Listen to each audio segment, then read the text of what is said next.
안녕하세요. 오늘 말씀 한 조각은 태초에 하나님이입니다. 창세기 1장 1절 태초에 하나님이 천지를 창조하시니라. 어느 날 저는 잠시 쉬고 있었습니다.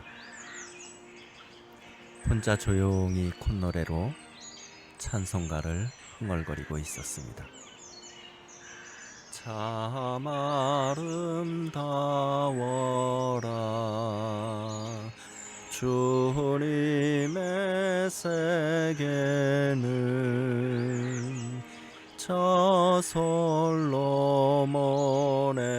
옷보다 더 고운 백합화.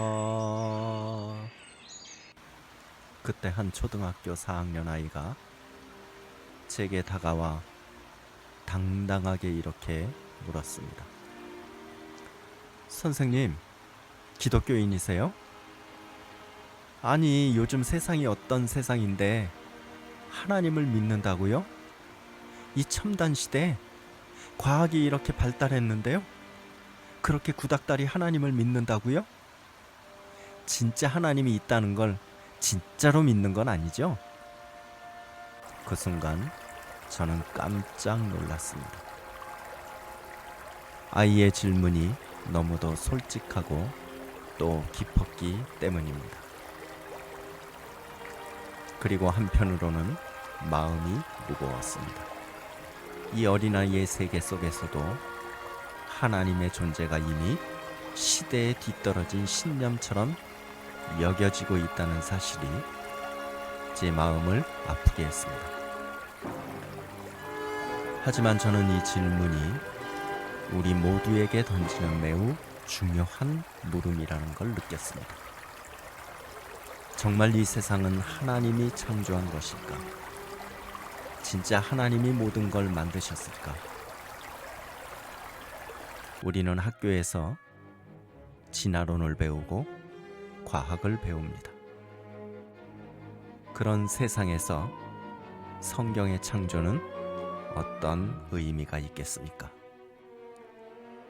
오늘 우리는 이 순수한 아이의 질문에서 시작해 성경이 말하는 창조의 진실을 함께 따라가 보려고 합니다. 그 첫 구절, 태초에 하나님이 천지를 창조하시니라. 이 말씀이 과연 지금 이 시대에도 진리인지 살펴보겠습니다. 아이의 질문처럼 이 시대는 과학이 모든 것을 설명해 주는 것처럼 보입니다. 세상은 언제 시작되었나요? 과학은 말합니다. 약 138억 년 전 빅뱅이라는 폭발이 있었다. 그전에는 아무것도 없었다고 합니다. 그런데 놀랍게도 성경은 이미 그보다 훨씬 이전부터 한 가지 사실을 선언하고 있습니다. 바로 태초에 라는 첫 마디입니다. 태초, 히브리어로 베러시트, 이 말은 옛날 옛적에라는 의미가 아닙니다. 시간이라는 개념 자체가 시작된 절대적 최초의 순간이라는 뜻이 이 태초에라는 의미입니다. 다시 말씀드리면 시간은 하나님이 창조하신 피조물입니다. 전도서 3장 11절 하나님이 모든 것을 지으시되 때를 따라 아름답게 하셨고, 이 말은 우리가 지금 사용하고 있는 과학의 시간조차 하나님이 먼저 시작하신 질서의 일부라는 뜻입니다. 시간은 우연히 흘러간 것이 아니라 창조주 하나님의 계획 속에 시작된 하나의 틀이 어떤 것입니다. 태초에 하나님이 천지를 창조하시니라, 이 짧은 한 구절이 우리 모든 세상의 인생을 향한 하나님의 계획의 시작이 된 겁니다. 그럼 이 모든 시작의 주체는 누구이겠습니까? 성경은 명확히 말합니다. 하나님이 이 모든 시작의 주체이십니다. 성경 66권에서 맨 처음 시작하는 문장의 주어가 하나님입니다. 창조의 주체는 하나님이시라는 것을 선언하는 것입니다. 성경의 모든 말씀의 주어도 하나님입니다. 세상의 모든 것의 주체도 하나님이라는 선언입니다. 창세기 1장 1절에서 하나님이라는 단어는 엘로힘이라는 복수형 명사입니다. 무한한 능력과 위엄을 지닌 전능함의 의미가 들어 있습니다. 그리고 성부, 성자, 성령 삼위의 하나님 사역을 모두 포함하는 표현입니다. 이사야서 40장 28절 말씀은 이렇게 말씀합니다. 영원하신 하나님 여호와 땅끝까지 창조하신 이는 피곤하지 않으시고 곤비하지 않으시며 명철이 한이 없으시며. 하나님은 인간처럼 지치거나 우연히 무언가를 만들어내는 분이 아닙니다. 완전하신 하나님, 전능하신 하나님, 아니 계신 곳이 없는 하나님이 창조의 주체입니다. 과학은 무언가가 세상을 만들었다고 말할 수는 있어도 왜 만들었는지, 누가 만들었는지는 설명하지 못합니다. 성경은 그것을 분명히 말해줍니다. 하나님이 만드셨다. 그리고 그 하나님이 사랑으로 창조하셨다. 그 하나님이 사랑으로 우리 사람도 지으셨다. 창조라는 말은 우리가 흔히 쓰는 단어지만 히브리어의 원어 바라라는 창조하다는 특별한 뜻을 담고 있습니다. 이 말은 존재하지 않던 것을 있게 하는 능력입니다. 다시 말하면 무에서 유를 만든 것이 창조하시니라 라는 뜻입니다. 히브리서 11장 3절 믿음으로 우리는 세계가 하나님의 말씀으로 지어진 줄을 아나니 보이는 것은 나타난 것으로 말미암아 된 것이 아니니라. 이 말은 단순히 재료를 조합하는 것이 아닙니다. 하나님은 말씀으로 존재하지 않던 것을 있게 하셨습니다. 빛이 있으라 하시니 빛이 있었고, 궁창이 있으라 하시니 궁창이 있었고, 해, 달, 별이 있으라 하시니 있었고, 모든 창조의 순간은 하나님의 말씀 한마디로 이루어졌습니다. 그렇게 하나님은 태초에 천지를 창조하셨습니다. 하늘과 땅을 창조하셨다는 말입니다. 우리는 하늘과 땅이라고 하면 이 보이는 하늘과 보이는 세상의 땅을 생각합니다. 그러나 여기에서 천지, 즉 하늘과 땅은 영적인 세계와 물리적인 세계를 말합니다. 골로새서 1장 16절 말씀입니다. 만물이 그에게서 창조되되 하늘과 땅에서 보이는 것들과 보이지 않는 것들 만물이 그로 말미암아 그를 위하여 창조되었고. 우리는 물리적인 세상에서 살아가지만 그 배후에는 보이지 않는 실제 영적인 세계가 존재합니다. 과학은 이 영적인 세계를 설명하지 못합니다. 하지만 성경은 이 두 세계가 함께 창조되었고 지금도 하나님의 말씀으로 연결되어 있음을 선포하고 있습니다. 성경은 단순한 교훈집이 아닙니다. 어떤 도덕가는 말합니다. 성경에 있는 말대로만 하면 세상은 도덕적으로 깨끗한 사회가 될 것이다. 어떤 철학가는 성경은 철학서라 하고 또 어떤 이는 기막힌 문학서라고 하기도 합니다. 그러나 성경은 본질적으로 하나님의 말씀을 선포하는 책입니다. 궁극적인 목적은 하나님의 말씀은 우리가 사는 이 과거와 현재와 미래의 역사 속에서 실현이 된다는 선언입니다. 성경은 말씀하신 바가 실제로 역사 속에서 이루어진 기록입니다. 이사야서 55장 11절 말씀.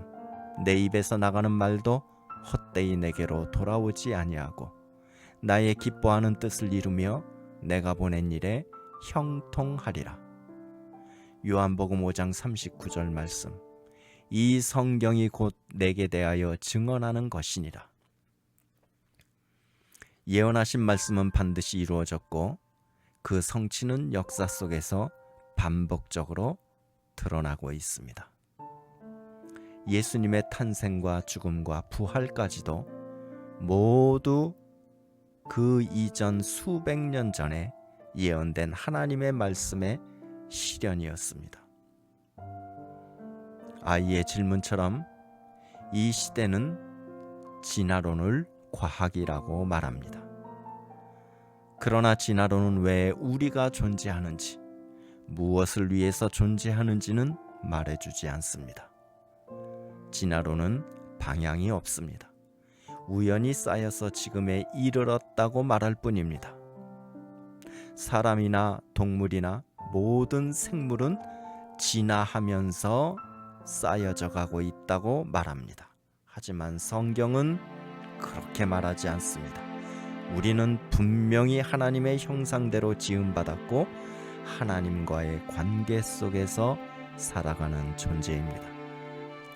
창세기 1장 27절 말씀은 우리 지음받은 사람을 이렇게 말하고 있습니다. 하나님이 자기 형상 곧 하나님의 형상대로 사람을 창조하시되 남자와 여자를 창조하시고 시편 139편 14절 말씀. 내가 주께 감사하옴은 나를 지으심이 심히 기묘하심이라. 주의 행사가 기이함을 내 영혼이 잘 아나이다. 그 아이의 질문은 단순한 호기심이 아니었습니다. 선생님, 요즘 같은 시대에 정말 하나님을 믿으시는 거예요? 과학이 이렇게 발전한 시대에 정말 하나님이 세상을 만들었다고요? 이 영상은 그 아이의 이런 질문에서 시작되었습니다. 그리고 우리 모두가 품을 수밖에 없는 질문에 대한 믿음의 여정을 담고 있습니다. 그 아이의 마음속엔 진리를 향한 갈망이 있었던 것입니다. 그래서 저는 이렇게 대답했습니다. 그래, 요즘 시대는 과학이 많은 걸 설명해 주지. 하지만 세상은 단순한 원자나 입자만으로는 설명되지 않아. 내가 하나님을 믿는 이유는 과학이 설명하지 못하는 것을 성경이 말해주기 때문이지. 그리고 그 말씀이 실제로 역사 속에서 이루어진 걸 나는 믿고 있어. 그리고 사람은 본래적으로 어떤 절대적인 신, 그것은 기독교에서 하나님이라고 말하지만 어떤 사람들도 그 마음속에 절대적으로는 어떤 신이 절대자가 있다는 것을 본능적으로 느낍니다. 사랑하는 여러분, 아이의 질문은 우리 모두가 한 번쯤 고민해봐야 할 중요한 물음입니다. 과학이 발전한 시대에도 불구하고 성경은 변함없는 진리를 전합니다. 우리는 우연의 산물이 아니라 하나님의 계획과 사랑으로 창조된 존재입니다. 이 진리는 시대를 초월해서 우리에게 희망과 목적을 줍니다. 창세기 1장 1절은 한 구절뿐입니다. 태초에 하나님이 천지를 창조하시니라. 그러나 이 안에는 시작과 목적과 진리와 사랑이 모두 담겨 있습니다. 세상은 나를 중심으로 돌아간다고 말하는 사람들이 많습니다. 내가 없으면 그 무엇이든 무슨 소용이 있냐고 말합니다. 그러나 성경은 세상은 하나님이 창조하셨고 하나님이 주체이시고 하나님이 세상의 주어라고 말합니다. 그러면 나는 뭔가요? 그의 사랑하는 자녀입니다. 하나님의 모양과 하나님의 형상대로 지음받은 존재입니다. 아비나오미가 자식을 사랑하지 않는 법은 그 어디에도 없습니다. 마찬가지로 하나님은 우리의 아버지이시며 아버지이시기 때문에 그 자녀를 사랑하지 않는 법은 어디에도 없습니다. 그래서 우리는 하나님 아버지의 울타리에서 그분이 주신 성경을 우리의 가치로 삼고 그 말씀을 따라서 영적인 영역의 천국을 향하여서 한 걸음씩 한 걸음씩 걸어가고 있는 것입니다. 과학이 설명하지 못하는 차원을 성경은 분명히 보여줍니다. 세상은 하나님이 창조하셨고 우리는 하나님의 형상대로 지음받았고 하나님은 우리를 너무나도 사랑하셔서 그 아들 예수 그리스도를 보내주시고 십자가에 못 박아 죽게 하시고 우리의 죄를 짊어지고 가셨습니다. 그 진리는 어린아이의 질문 속에서도 지금 이 시대의 혼란 속에서도 여전히 살아 숨쉬는 하나님의 말씀입니다. 기도하시겠습니다. 하나님 아버지, 사랑과 은혜가 풍성하시고 우리에게 생명과 진리의 말씀을 주시며 감사드립니다. 세상이 변하고 과학이 발전할지라도 주님의 말씀은 영원히 변함없음을 믿습니다. 우리를 창조하시고 사랑으로 인도하시는 주님을 찬양합니다. 우리의 믿음이 흔들리지 않도록 붙잡아 주시고 항상 주님의 진리 안에서 살아가게 하여 주옵소서. 예수 그리스도 이름으로